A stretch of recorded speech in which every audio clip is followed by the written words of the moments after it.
The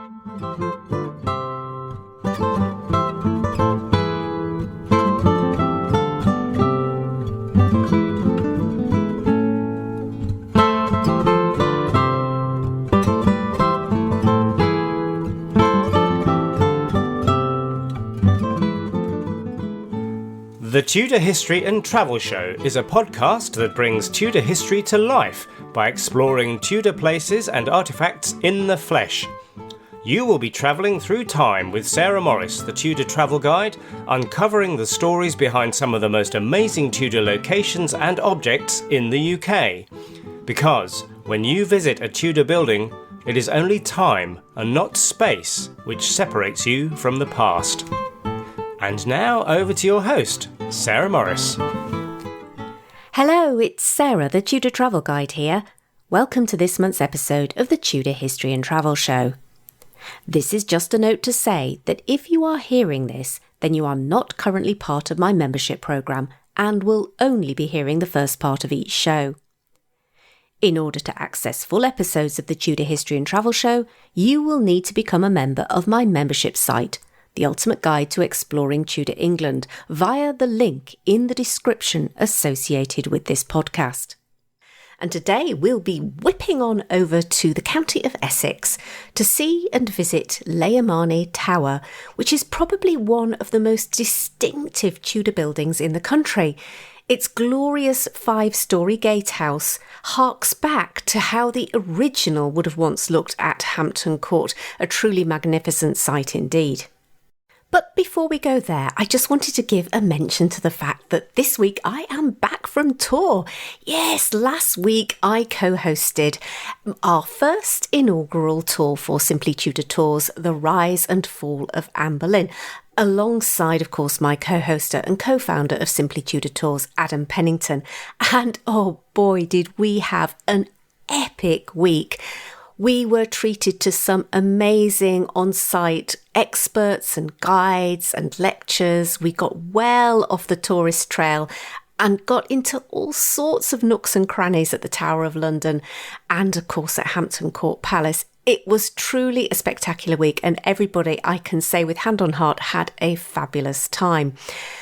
But one of the things that really struck me at the end of the tour was just how bonded we'd all become. And I was reminded of how important it is to make connections in person in this Tudor community. And it felt like, yes, we had created a community. And while Adam and I sincerely would like to keep that community going by creating a loyalty programme for people who've been on tour with us at Simply Tudor Tours, it also minded me that we are also a community. And sometimes as a creator, when we're creating stuff and putting it out in the world, it can feel like we are talking into a void. And so I wanted to just say that you are most welcome, of course, to contact me at any time. I do love to hear from you. I love to hear about how these podcasts inspire you to visit places, maybe places you've been on the back of listening to one of these podcasts, and basically how much you enjoy being part of our little community here. So if you are inspired to drop me an email, it would be most welcome. I do love to hear from people, so let's keep building that community, and indeed let me know if there are any places or indeed figures that you'd like me to concentrate on in a forthcoming podcast. It is coming towards the end of this year, and my attention is now turning to 2025 and what I'll be doing with the podcast during that year. So now is a great time to get in contact if you have any thoughts or ideas. Well, I think it's now time to go time travelling, my friends. And as I said, we are heading over to Essex and Marney Tower. And today our host is in fact the owner of Marney, Sheila Charrington. And Sheila gives us a tour of the house and talks to us about the life and the importance of its key Tudor owner, Henry Lord Marney.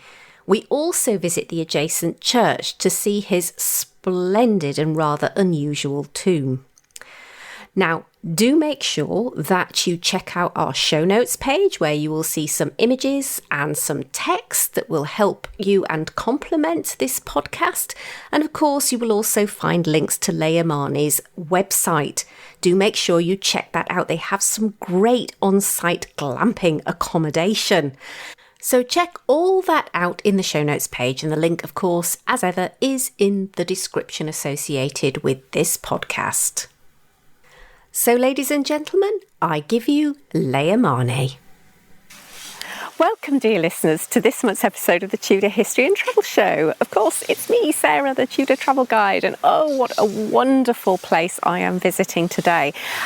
Actually, I am looking out over some fabulous gardens and countryside, and it's a great time before we get into the meat of the conversation to remind you all that, as ever, there will be a show notes with lots of images and pictures of our exploration of this wonderful location today. And of course, I have come to Leah Marney Tower in Essex, a place I became familiar with maybe a couple of years ago, but this is only my second visit because I've been wanting to come back for a while and to explore its history and to share it with you, because without doubt, at least in my humble opinion, it has the finest Tudor gatehouse in England, and that alone makes it worthy of a visit. Now, as ever, I am joined by an expert guide today, and I'm delighted to say it's actually the owner of Leah Marney Tower, Sheila. Hello. Hello. Thank you so much for being our guide today and to explore the history of Leah Marney with us. Well, a pleasure. I love showing the place off. I think it's very beautiful too. Well, it certainly is, and I'm sure our listeners can hear the lovely fountain in the background there, and it gives a sense of the beautiful surroundings that we find ourselves in. Now, it's not always we have the owner of a place to show us around, so I do feel honoured today. And maybe that's where we should start, because I'd love to know, how did you come to acquire Leah Marney and live here? Well, that's very straightforward. I married the eldest son of the people who'd bought it. So straightforward, primogenitor, I'm afraid. But my parents-in-law bought it on a complete romantic whim. The house had the most fantastic Edwardian heyday, with a family who lived it in every corner. They lost all their money in the Japanese stock market crash of 1918, and it was bought by some brothers who gave it to their sister as a wedding present. And she really wasn't very interested in it, and they caretakered it basically for 30 years and put it on the market 3 times in the 1930s, in the 1940s and the 1950s, and nobody bid. So the house had over 2,500 acres of land with it to start with, and by the time my parents-in-law bought it, after the third auction, it only had 10 acres. So everybody bought the land and nobody even bid for the house, because houses of this nature were incredibly unfashionable through the 20th century. And so lots of private, large houses were demolished or abandoned. And Leah Marney Tower was never quite abandoned. It would be unfair to say that, but it was definitely caretaken, and they came maybe for a month a year. So when they got married in the church, because my mother-in-law's family was in Laird de la Haye, and she didn't like the vicar in Laird de la Haye, so they always used to come to church at Leah Marney.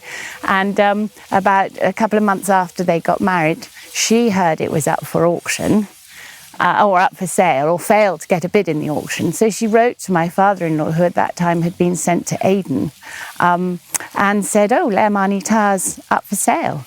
And I love it. I love that sort of independence of spirit. He wrote back and said, "Well, buy it." Oh, fantastic. So having never walked in the door, my father-in-law, my mother-in-law purchased it for an absolute song. I think it was £7,500. Really? That was it. Goodness with me. 10 acres of land. Fantastic. So when was that, Sheila? What year are we talking about? That was 1959. So they were married in 57 and they purchased it in 59. Right, and your family has been here ever since? Ever since. My husband was brought up here, and we married in 88, and my mother-in-law handed it over us in 89. So we've been here some time now. So you are the Châtelet. I am the Châtelet. How wonderful. What's it like? Let me ask you that. What's it like to own a property like this with such history, a beautiful architecture as well? It's all consuming. I think it's a really important to, we're now looking at maybe the next generation taking it on. And it's really important that they understand this isn't a 9-to-5 job, Monday to Friday. It's 7 days a week, 24 hours a day. For all sorts of different reasons, people assume, there's a lot of presumption that of course this is owned by the National Trust or English Heritage. And there's an office or it's a hotel, that's another one. And particularly hotels, 8 o'clock at night, I'll receive a phone call saying, your event, or I'm coming to a wedding at your house, I'd like to book 3 rooms. So even when you think you're off duty, when it seems that there's nothing going on, there's something that picks you up. There's always something. And a garden like this just is never abandoned. Absolutely, constant. Even my little garden at home needs constant attention, so I can only begin to imagine. Yeah. And we have one full-time gardener who you can hear raking the gravel at the moment, and she's got a lot on her plate. A lot on her plate. So we have various different projects that we take on ourselves. Yeah, and I have to ask this: is it a worry to shoulder the responsibility for caring for something like this, or do you carry that lightly? I think by nature I'm not a worrier, but it is a constant battle financially. Because we're privately owned, we're not entitled to any grants. The lottery is not really available. There are a few kinds of projects that we might be entitled to, but basically there's nothing. So everything, all we do, that's what Nick and I do, Nick being my husband, so we haven't introduced him into this point, all we do is try and think up ways of making this self-sufficient. And I have to say, I think I will die poorer than I arrived. But there are so many plus sides to that. And the fact that I am not by nature a worrier, it doesn't keep me up at night. But it is a constant, my brain is always thinking, would that work? Can we manage that? Can we afford this? Will this support the project? It's a constant thought.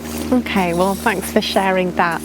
Because I've often thought, my goodness, what a double-edged sword it is to own something like this. Absolutely glorious, but I'm sure I would just be, well, you said the words all-consuming. I can completely see that. Yeah. Well, I think we should start with maybe describing where we are and getting into the history of this particular site. So we're standing on a terrace looking at, as I said in the intro, the most spectacular gatehouse. How many floors have we got there, Sheila? 8 stories. 8-storey, great. So it's a typical Tudor red brick with your diapering pattern. Well, yes, except for we are the tallest. I don't like to boast, but we are the tallest of all the Tudor gatehouses in the country. Hampton Court was built at the same time, Sutton Place as well, all on the same building project that Henry VIII was encouraging all his courtiers to do, and he himself was doing at Newhall, which is Newhall, what is now the school, but was Bewley Palace in Essex. Essex was a very fashionable county then. And of all the building projects, we are the tallest, which I think reflects the confidence with which Henry Marney built with. Certainly does. And maybe we should just say Essex, of course, sort of northeast of London, so there were some serious courtiers who lived in Essex. Absolutely. Very easy to get to the court in London, so geographically well placed. Great hunting grounds, Hatfield Forest, Epping Forest. There's a Queen Elizabeth hunting lodge in Epping Forest, and there's a coast with excellent sailing, so people would sail up the Thames and around to here. All the ports along here were very prosperous. So there was money, always helps. So no, the whole county of Essex was had a real Tudor heyday. I know it's not maybe today so fashionable, but they're so wrong. Yes. There is so much history here. Some of the oldest churches in the country are to be found in Essex. So, Yeah. and we are just part of that story. That's wonderful. So the site here, I know this particular building, we'll come on to talk about it, was sort of early Tudor, but was there a medieval manor house here on this site? So this is a game of location, location, location. So if you turn your back to the tower, and this was in fact the front, although it's now the garden side, this is the front entrance. Right. The view on the other way goes right the way across the Blackwater, and that big square block on the horizon is in fact Bradwell Nuclear Power Station. Right. So not a vision Henry Marney would have seen, but it shows really clearly where the Blackwater is. You can actually see You it. can just see just the edge of the sort of top of the water there in the far distance. Yes. So the Blackwater is an enormous bay with two big important ports at either end. One is Colchester and the other is Malden. And during the time of William the Conqueror, which is 1066 and all that, a nice useful date for everyone to remember, when William the Conqueror arrived, if you're going to be an invading king, you really want control of cash. And cash is where trade happens. And being two really good ports for all that wealth that was coming out of East Anglian wool, you needed control of those ports. And the Vikings had already stormed Malden and killed Brythnoth, and there's a whole story there, but we'll ignore that one. But when he came to take control of these ports, he placed French families along the ridge, which we are, to overlook the Blackwater. And the family, so the villages go, Lair, Tol St Darcy, Tol St Knights, Lair Marney, and we know the Marneys came from Marigny. The next village over is Lair Breton, and the one after that is Lair de la Haye. So all French, and they get given 2,500 acres, which is enough land to do the job the king requires. And that 2,500 acres is basically straight down the line to the Blackwater. I see. And I was going to say, what's really interesting, I think, is as the road you come into our gates, the land on the other side of that road has never, ever belonged to Lair Marney Tower. Whereas the land this side has been bought and sold and bought and sold and bought and sold by endless owners. And so that 1066 land layout still roughly, give or take a field, still exists today. So having got established here with William the Conqueror, the Marney family are a local gentry, high sheriffs, JPs, commissioners of affairs, and marry very well. Right. But they basically stay county folk until Henry Marney comes along. So somewhere here, they must have lived. They must have been an earlier. There must have been a house here. Yeah. But what you see today is completely one new build. And not even on the driest of summers can I find remains of their previous house. So I think this very small section here with the 3 windows, which is a 1900 fill-in, Yes. I think, and was never built, the connection was never made. Right. I suspect there might have been a wattle and daub house in there, which was demolished. But that is pure speculation. Right. The joy of having so little information is you can make up a lot as you go along. So since you're talking about sort of archival information, we'll get back to the story of Henry Marney in a minute, because he's kind of the star of the show when it comes to Lair Marney Tower. Big so we time. will come back to him in a minute. But what kind of archival information do you have, or still exists for the Marney family and Lair Marney Tower? We have very little indeed. Because the house, once Henry Marney dies and his son 2 years after him, John Marney, the son, had 2 girls who were young, 6 and 8, something like that. and hugely sought after. I bet they were. So they were taken into the wardship of the Duke of Norfolk. Thank you very much. I'll take that cash. And the house was pretty much abandoned. So it then moves through a lot of different families. So we are something like the 11th owner of the tower. And what happens, I'm clearing my mother's house at the moment. I know exactly what happens. You look at all those boxes and you go, interesting, boring, interesting, boring, and you bin 95%. And once it is of a house that you had no connection, you don't know what you're talking about, all of that stuff has gone. So there's nothing in this house that dates back to Henry Marney. Or the building of it. There are no plans, there's no architectural bills, we don't have those wonderful rooms filled with stuff that other houses that have stayed in the family sort of do. So, no, frustratingly, very little. There's quite a lot we can find through investigation of archives, because Henry Marney was so close to Henry VIII. We're in a position to pick up quite a lot of information off royal documents. So the National Archive has a lot. The College of Arms has been very helpful. And snippets. Yes. Lots of snippets come our way. Okay, well, maybe we can tease a few of the most juicy ones as we chat. Good ones. Do throw some in as we talk.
I promised we'd get back to talk about the star of the show, who is undoubtedly Henry Marney, the man responsible for building the building that we see today.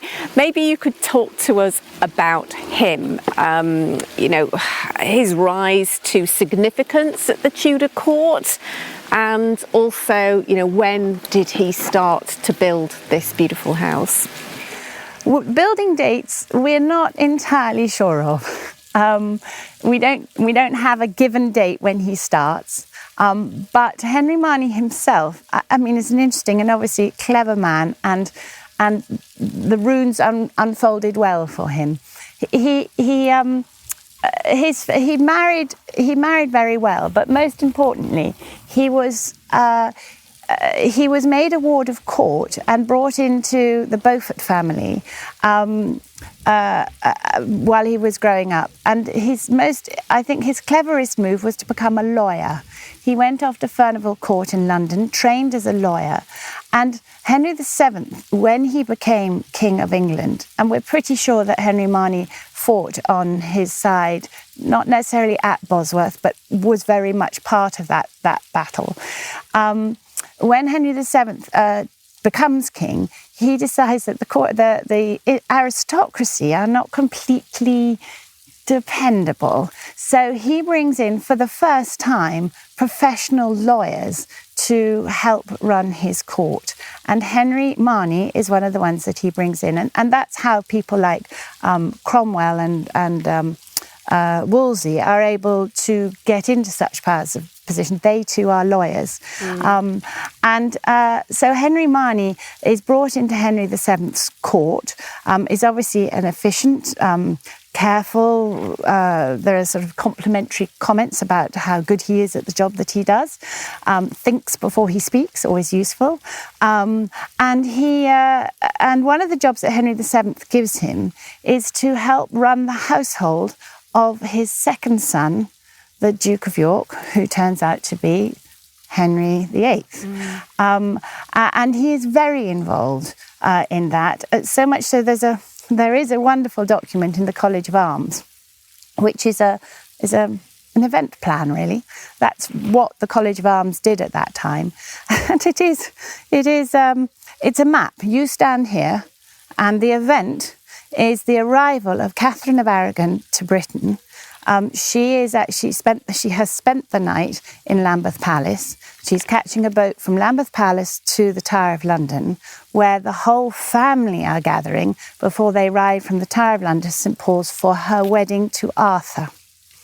Henry VIII, Henry Duke of York, is about 5 or 6. Don't hold me to it, because I know proper historians will be shouting, no, he was 7.5, but he was a little boy. Yeah, he was a young boy. He was a young boy and hugely involved in that wedding. I believe he even took Catherine of Aragon up the aisle. He did. Yeah, so I've got a feeling he was about 9, but again, I wouldn't. He was very, very young. Off the top young. of my head, yeah. Well, anyway, my life on it. The map has X marks the spot. Duke of York stands here to greet Catherine of Aragon, and right next door to him is Henry Marney. So he is there to keep a youthful boy behaving himself, who I'm sure had an idea of the importance of the occasion, but Henry Marney is right there. And what I find really interesting about that is when Catherine of Aragon dies, she is holding the hand of a woman called Grace Bedingfeld. Grace Bedingfeld's maiden name was Marney, and she was the daughter of Henry Marney. So from the day she arrived in England, pretty much, to her dying day, the Marney family were right in with Catherine of Aragon. She may not have liked them. She may have loved them. I have no idea. I've never sort of had a comment, Catherine saying, "My dear Grace," or yes, "Dear Lord Marney, such a charmer." You know, I've not read anything like that. But what I do know is she had absolutely a full idea of who the Marneys were. So just to recap a little bit, because it's really interesting. So Henry Marney started relatively lowly. He was like, as you say, one of those men like Cromwell who worked their way up through their ability. He certainly wasn't born into the nobility. Landed gentry, yes, but not the nobility. So another question I just like to think of where people are in their sort of life stage when we talk about these events. So how old would Henry Marney have been when he stood by the Duke of York? Well, I've not sort of counted the years, but he must have been middle-aged, right, I would say. So already quite a wise man. Oh, yes. I think overall, I mean, I do like to boast, but I think overall, Henry Marney was a bit of a father figure to Henry VIII. Yes. And I always say, which is absolutely no knowledge of it, but I always say Henry Marney dies an old man in 1523, and Henry VIII doesn't really start going off the road until after the death of Henry Marney. So I have this great theory that it's entirely Henry Marney that kept him on the straight and narrow. Keeping the Tudor throne together. Yeah, exactly. He knew what Henry VII was trying to achieve. Okay, so we can see those close connections. He's gradually he's built up himself in influence and status. When does he start to build this? Obviously, he starts to acquire a fair amount of money along the way. Well, he does. I mean, with all these posts comes a lovely pot of cash, and he keeps on getting more posts, particularly when he's married to, when Henry VIII comes to the throne. Henry VIII almost immediately gives him some very nice jobs. He is the Chancellor of the Duchy of Lancaster. that has a nice little cash pot, and various other things. And anyone in court had a sort of ability to... Because I he even was Lord Privy Seal. So these are important positions Very at court. important. That came right at the end of his life, the Lord Privy Seal. What is exciting about that position is he is, up to that point, the position had only ever been held by aristocrats or church members. And he is the first non-aristocrat, non-church member to be Lord Privy Seal. Slightly frustratingly, he dropped dead. So he didn't hold the job for very long. And so I don't think we can boast that particular position as being the cash cow for him. But he was becoming very rich. And so you said we don't know exactly when he started building this, but what's the usual date given to this house? People like to speculate around 1515. And where we are now was definitely finished by 1525. So a 10-year project. I don't know, I've never sort of sat down and worked out how fast Tudors built. But there wouldn't have been a shortage of cash behind it. I do know that Henry VIII was encouraging all his courtiers to rush out and build magnificent palaces, because the French were getting some pretty nice chateaux, and we were looking a bit dowdy in comparison, a bit old-fashioned, and Henry VIII didn't like that. So we're very much part of that rushed building period that happened, where the Italian Renaissance, and that's really important, the Italian Renaissance designs was the desire that Henry VIII wanted from all his courtiers. Yeah, and as you say, it's completely contemporary with Hampton Court Palace. Completely. So absolutely happening at the same time. And it's almost in competition, I think. Yeah, probably. As a lot of them were. He and Wolsey were not best friends. Okay, what do we know about that? So the only thing I know about the relationship between Wolsey and Marney is a letter that the Spanish ambassador wrote back, saying that Wolsey and Marney were squabbling so badly that if they didn't get their act together, the whole court would stop functioning. Oh my goodness. So I don't know what they were arguing about. I haven't sort of looked it into enough to see what dates the letter was written. But he was a very important man, Marney, and there are other letters that say, if you want to get something sorted, Marney's your man. Right, so, he was the fixer. I was just going to say, a fixer, Tudor fixer. He was appointed captain of the King's bodyguard, the King's personal bodyguard. And that is a hugely influential position. It was the first time a king had his own personal bodyguard. And you couldn't get to the king if his bodyguard wouldn't let you through. That's really interesting. I'm learning a lot about this man. I didn't realise how important he is, but all these connections that you're describing, the arguments and the tension with Wolsey, who liked to dominate court and dominate connection to the king. Once Henry Marney has died, Wolsey's power really takes off. Okay, so that's really interesting. Okay, I think we should just focus on the architecture just for a moment, and bearing all that in mind. So, as we described before, we're standing on the terrace in front of what was the front of the house and in front of this 8-storey gatehouse. Can you just describe some of the features of what range is this? Is this an east range, west range, north range? What would it have been? This is the front entrance. This is the gatehouse. What is now filled in and is our hall used to be an open archway, and there should have been, or there would have been if they'd completed it, 3 more sides to build up a courtyard to this palace. This is an incomplete palace. So this, and then the bit which is now our courtyard to your right was very much the cooking range. So when you look, there are 2 definite gables on the building, one at each side, and then a section beyond the right-hand gable. And we are, as I like to boast, the tallest of all the Tudor gatehouses in the country. And it is basically built on the principle of an old-fashioned fort. So as a gatehouse, it could have had a portcullis, and what might have been crenellations is where you would have poured your boiling oil. So if you've got that, what I call school book image of a medieval castle, that's the outline of what he was trying to achieve.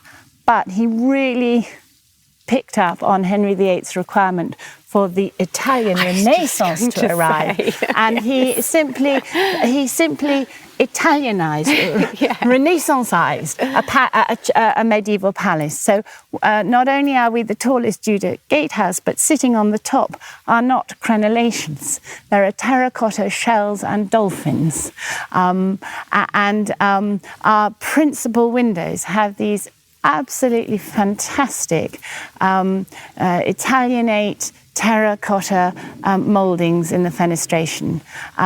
And if you look closely on the ones in the main rooms in the gatehouse itself, you can see little putty faces looking down at you, which, you know, is just, it's just wonderful. And the thought of this with its enormous windows ever being a fort is just a joke. It's a very pretty house, and they've used all the black brickwork to make patterns.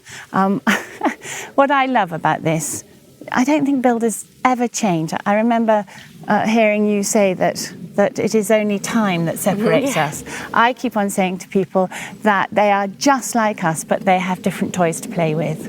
And if you look at the central window on the first floor, builders are builders are builders. Over the centuries, they've always been the same.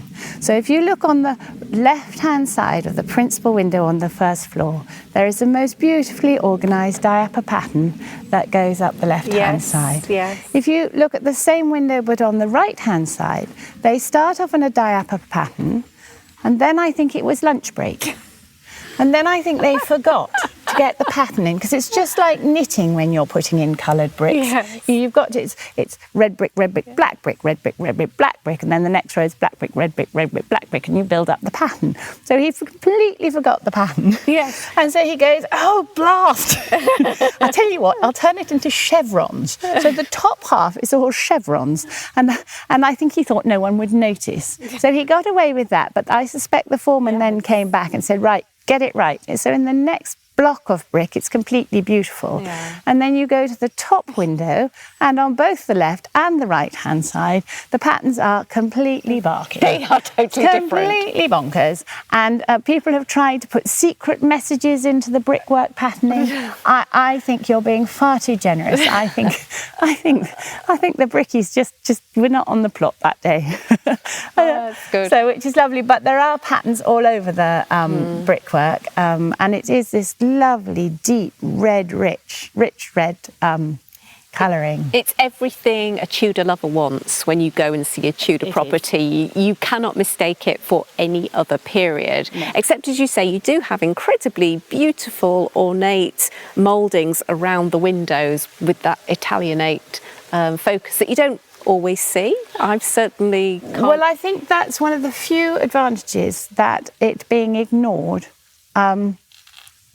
gave it, and that is that everything Italian. So Henry VIII spent the first 20 odd years of his life, of his reign, bringing in Italian craftsmen.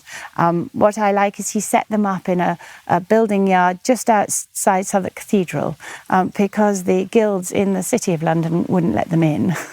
Which is just lovely. From there, the courtiers drew their builders' skills, and then those craftsmen came up and taught the locals how to do interesting things. All of that stops when Henry VIII breaks with Rome, because all things Italian are seen as papist. So, but at the moment that John Marney dies in 1525, none of that is a conversation.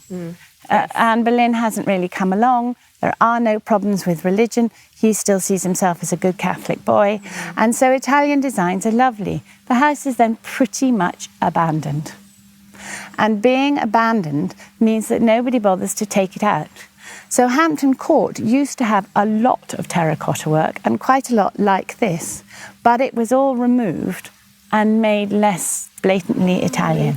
So where we have the advantage that no one was ever rich enough from then on to take it away. And by the time anyone might have wanted to take it away, it wasn't a storyline anymore, so they didn't need to bother. So we've kept all of this terracotta, and we have lots of it. And this is the only complete range, as you mentioned before. It should have been a courtyard house. Yes. But it isn't. But it isn't. And it's not that it's unlike in some places where those ranges have been demolished and lost. Yes. They just never existed here. Exactly that, which is, in a way, why we're so unique.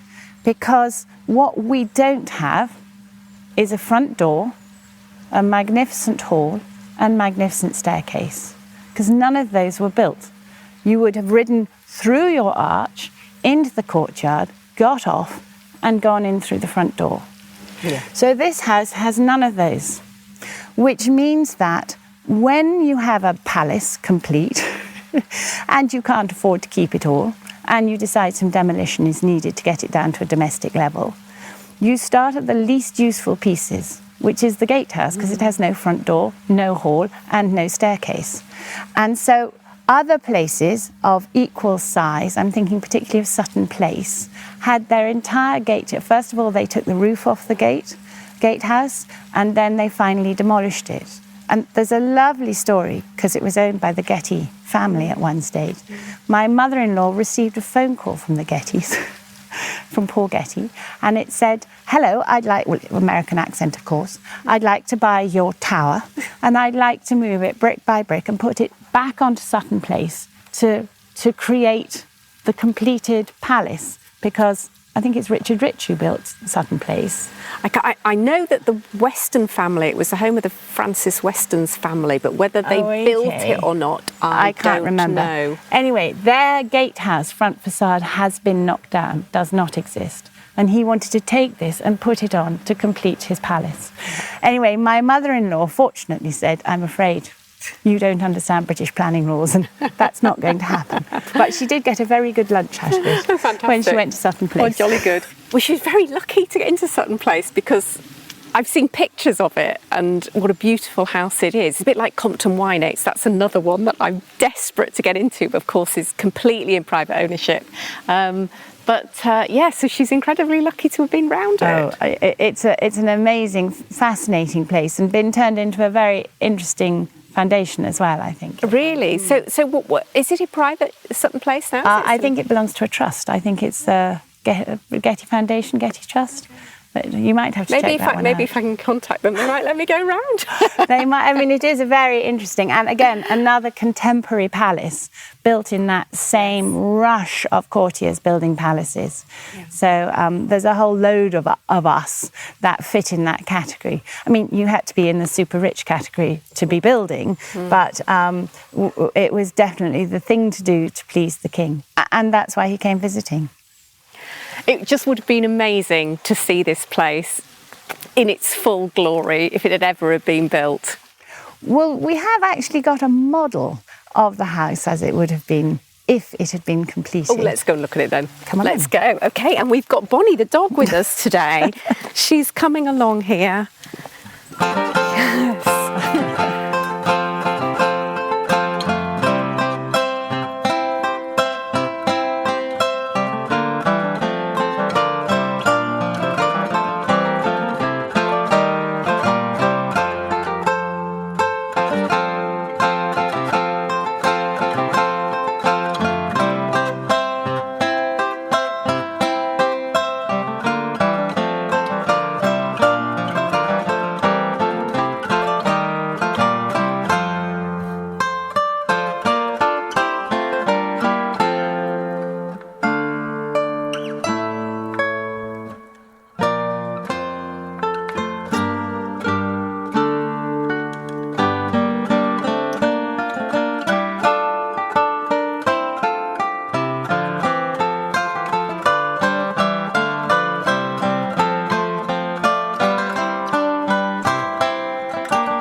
it's amazing walking up to it, how it just gets bigger and bigger and and bigger. Straight up, you realise. So we are, the tower itself is 80 foot high with 100 steps. Okay, thank you. Can we get up to the top? We can get right up and onto the roof. Excellent. And is that something that visitors can do when they come? Very much so. What a brilliant family tree. Yeah, I love it. It goes all the way back, I think, to Charlemagne, I think we're boasting. Oh, but really? I wouldn't like to. Fantastic. It's one of those where the further back it gets, the more imaginative I think it's become. Right. Yeah, that's an interesting story, if you like interesting stories. The Cutty Sark. Mm-hmm. So the reason we have a model of the Cutty Sark is my husband's great-grandmother was at a dinner party with the man who built the Cutty Sark, and his thank you letter, or he was at hers, and his thank you letter to her says, so I've got a copy of it, "Oh, absolutely great to have a dinner with you, so nice. Brilliant of you to name the Cutty Sark. Have a lovely time." And so I thought, well, perhaps she was the one who threw the bottle at the boat. Oh, maybe. No, not at all. No, okay. Not at all. I think they had a joyous dinner party, and she went, "Well, what, Cutty Sark, such a pretty name." And it comes out of the poem Shanty, Tam O'Shanter. Oh, okay. And it's a line out of that, which is, and the Cutty Sark is the night dress of the witch who flew across the water, something like that. Oh, anyway, no idea. I just think what a lovely, it's one of those letters you read and you think, is it true? Yeah. Really? So she's definitely not the one who launched it. And this wallpaper is Swedish dolls dressed in Swedish national costume. And there are 7 states in Sweden, apparently, and these are their 7 national costumes. How old's the wallpaper? It looks like 1961. Oh yes, you can certainly feel the stairs, can't you? Oh yeah. And then the great door.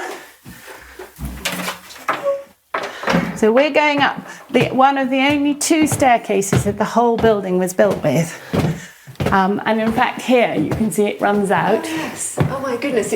The turret just carries on, but the staircase stops. So we're going up one of the turrets into one of the rooms that is the cross rooms.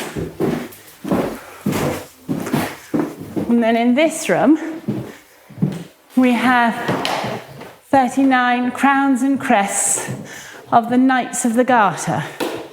And this is all part of an exhibition that the College of Arms put on for the Queen's Jubilee in 2012. Right. Wow, it's quite impressive. It's absolutely stunning. So these are all people who were knights during the Queen's reign. Ah, right. So they're modern, as in last century. Mm. But for the College of Arms to have them in their possession, they had to have dropped dead. So they had to have been dead at the time that the exhibition was put together. Okay. So here is our model. Yes, I see. So explain to us what we can see then. So we have here I think it's 00 scale, which for railway fanatics will mean everything, so that we could get trees to fit in. But we have created a model that is entirely what stands today, plus the bit that was never built at the back. So you can put yourself in position. So you can see the little stairs. We were standing just there. And that is the range that we were looking at. Yeah. And you can see quite clearly now how much it is a courtyard with a cooking range. Mm. And the block that we were standing just near, in front of the tower, we call it the Long Gallery. But it was originally built as a stables. Stables. I was going to say it's got to be stables. It was stables, yeah. And it was 2-storey. It's now been converted into the most lovely Long Gallery, which I'm very happy to show you, because you can see the roof beams, which run actually throughout all the buildings on every side. And then at the end of our courtyard, which you haven't yet been into, we have this magnificent medieval barn. We think it's much older than the house. Mm. But it is wood, and so it has been repaired and replaced and renewed. So through the centuries, there's sort of pictures where it says new barn, but there's an earlier version that says barn. So we think they just spent a lot of money doing it up. And that side of the courtyard was, and the long gallery, as it is now, was at times let as a separate farm, and was very much, one of the earliest photographs we have, pigsties where the loos are. So it was very much a farmyard, and then the tower and the bits to the left of the tower were the grand house, sometimes called Marney Hall. But what's really nice is you can see just the scale of what Henry Marney had planned, which is not modest. No. My parents-in-law, when they built the house, the details described it as a 19-bedroomed house, which I realise on the scale of grand houses is not excessive. But if it had been completed, it wouldn't have, it's missing 3 sides. It would have been more like an 80-bedroomed house. Yes. And when it's that scale, you understand why previous owners of Sutton Hall took the front hall, shrink it down just a little bit. Because it doesn't matter how hard you breed, you're not going to produce enough children to fill all the bedrooms. You're just not. I like this because it's such a typical layout of a manor house of its time, with that, very, very fancy posh gatehouse, but you've got your typical single courtyard house, and through on the far side, one imagines that porch would have entered into the Great Hall. Exactly. And then from there on to the other ranges and the privy lodging range, etc. And then you've got the service buildings out in the outer court, away from the main house. And I suppose the only building we haven't talked about yet, which we're going to go and look at because it still stands, is the church. Which is right nearby. So was that built at the same time as the hall, do we know? The church itself, we know, was standing before that house was built. But we also are very sure, we know for a fact that he put on the wing in which John Marney's tomb is. And perhaps I should say aisle. Put on the aisle that John Marney's tomb is in. And we're pretty sure he reskinned the church. And I think he put on the 2 porches, changing the entrance of the house. But when we go into the church, we can talk about that a bit more. But very much, he was very conscious of the church, and we know that they left him a lot of money to finish off the job. And what I love is the vicar in the church at that period was there for 40 years. So he made sure that the ambitions of Henry and John Marney were completed. Yeah. Bit of a cheapskate at parts, but they were completed. So although they were dead and the place was abandoned, the building project of the church was not. And the fact that there was an earlier church, and you were talking about an earlier medieval stables, that also adds weight, doesn't it, to the fact that there was an earlier house on the site somewhere. Yeah. Now, before we go and look at the church, can't resist taking you up on the offer to go to the top of the tower and have a look at We're so close. Okay, let's go. Only one more turn. Okay, well, lead the way. Okay. And we are blessed today because, dear listeners, we actually have a summer's day here in the UK today, and that has been precious and few and far between in recent times. But today, the sun is out, the sky is blue, it's a beautiful warm July day, and here we are out on the top of the gatehouse. So actually we get a great view, don't we, of what you were talking about right at the top of the podcast. Absolutely. And interestingly, we're not quite at the top. So there is another room up higher. Interestingly, although we say it's 8 stories, to be honest, some of the rooms were double-storey. So there was as much for effect. Okay. And I think the game of one-upmanship as there is active rooms. But absolutely fascinating. To get into that room just above us, you have to go up another turn, across an open roof and into a room. Right. And the same would have happened on the other side, but that staircase, as we saw, has disappeared. So what that room is for, I have absolutely no idea. I mean, there's lots of talk about smugglers and because we're coastal and we have a view, and anyone who thinks that there is no more smuggling going on. You know, it's so not true. People are always popping up little alleys, and we're good lots of creeks and things. It's just perfect smuggler land along the East Coast, just as good as the Cornish. And you really do. You can see out over the bay that you were talking about. Oh yes, right. And to the left-hand side, that is open sea. So if you go from the power station and you follow very carefully, you can see where the land ends, and there is a tiny square block, and that is St Sed's Chapel, which is one of the oldest chapels in the country. That is there. So this is very much a habited and used area. And was that the main road? You said this was the front of the house. Obviously, there would have been a lovely driveway leading up to it. Was this the main road? So what is now our track, I think, is an old track, and it doesn't go straight down the main vista. It actually goes down slightly to the right, and then curves onto what is farmland. If you can see that mound of chalk on the field distance, there, yes. There is a track that runs from there all the way to a place called Sulcook Valley, which is on the road then that takes you to Malden. And a lot of the travel to here would have been from the sea. Yes. And the best view, if you want the house, the tower, the church, all in the right position so that the church or the stables don't block the house, is on a corner turn about a mile away from here. So that would have been impressive. And that would have been your full-on frontal view. Because they were big on that. I know Sir Richard Rich's house, Lee's Priory, he organised the driveway so that the house was suddenly revealed in all its and you glory. knew what you were walking towards. Yeah, exactly. And it is very much that approach. But this was very definitely the front of the house, and it only got turned around in the 19th century. Right.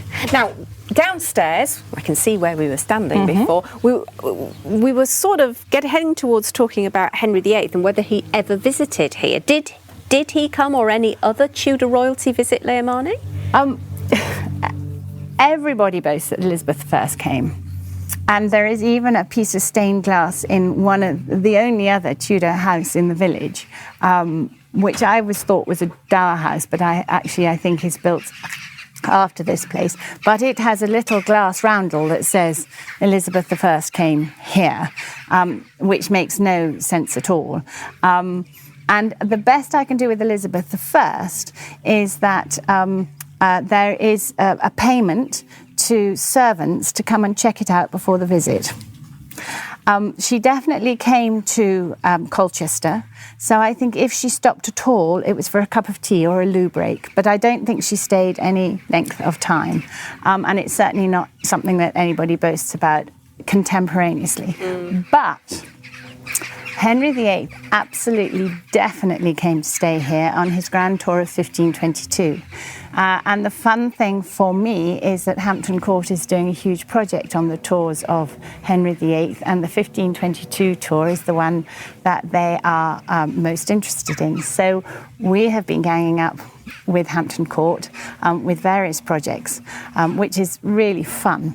But he definitely came here in August, the 22nd, 23rd of August, 1522, which I find fascinating because Henry Marney dies in May 1523, as I said, of old age. So the fact that your king comes to visit you here just before, 8 months before you die. And I think he came to make him Lord Privy Seal. So he obviously didn't think he was about to die. But the other thing is, I've already told you, this is an incomplete palace. So this would have been a building site. And when you're the King of England and you can stay anywhere you like in the country, and you have a Beaulieu Palace down the road, which would have been a day's journey, he could have come and said hi and gone back home again with no problem. I find it absolutely fascinating. And I think it's two things. Firstly, he wanted to come and see his old friend, Henry Marney, and I suspect discuss the Lord Privy Seal role. But secondly, I think he was fascinated by this terracotta work that was going on. Okay, well, he was very interested. Well, he was very interested in building. Yeah. He was building himself. There was a lot of work going on at Beaulieu Palace. And I think he wanted to just see what was being achieved. And the room that we saw the crowns and crests in, we think is the Queen's apartments. And the room below that, we think is the King's apartments. Yes, so this gatehouse would have been, although it was a building site, obviously there would have been some There would have been enough, I think, to have tidied it up. You don't get a king's visit of the scale that the king travelled around in without warning. So my guess is the worst of the scaffolding was gone and they'd done some sweeping up. But still, I think it's really interesting, and I think that reflects his desire to be here. Yeah, and of course at that time Catherine of Aragon would have been with him. Very much his wife. Whether she came, we're not sure. I have a feeling she didn't come on that tour. Poor girl, she was most probably producing yet another child for him. Oh my goodness, exhausting. Or trying, anyway. Or trying. Well, she did produce him. I can't remember how many it is, but it's a vulgar quantity. It's not one or two. No, there are quite a few. Quite a few babies. So actually, I think this is a great time to pick up the end of Henry Marney's life, because that's what we're talking about. He's an old man now, maybe in his 70s, something of that order. Yes.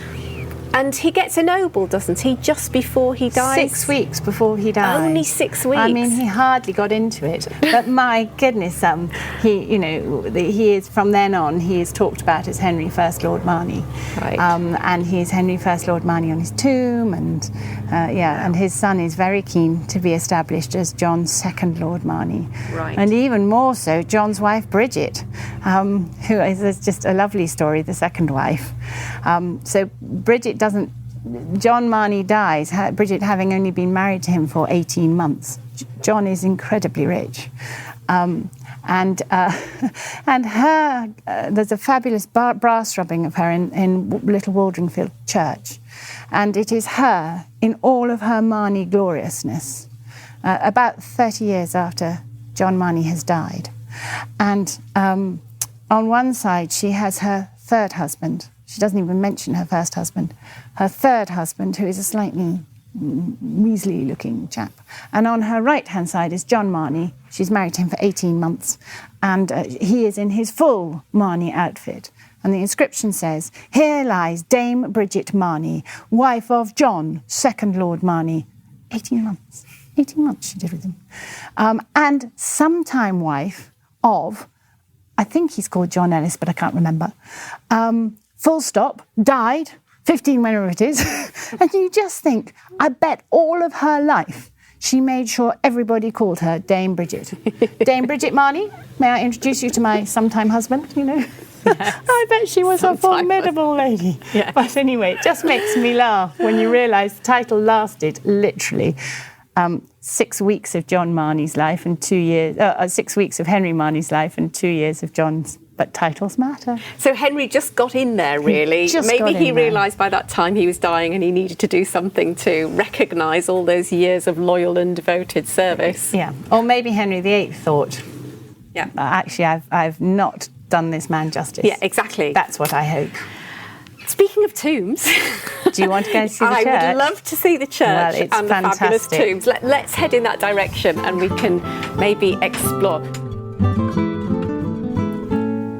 You have been listening to the first part of this month's episode of the Tudor History and Travel Show. The remainder of this episode is only available to members of my membership site, The Ultimate Guide to Exploring Tudor England. To join the waitlist to become a member of The Ultimate Guide, click on the link in the description associated with this podcast. You will be added to the waiting list and I will email you just as soon as the doors to the membership next reopen. I'll see you there.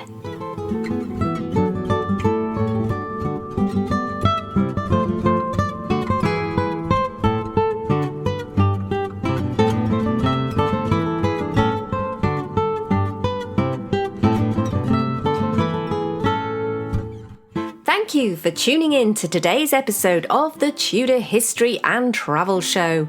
If you've loved the show, please take a moment to subscribe, like and rate this podcast so that we can spread the Tudor love.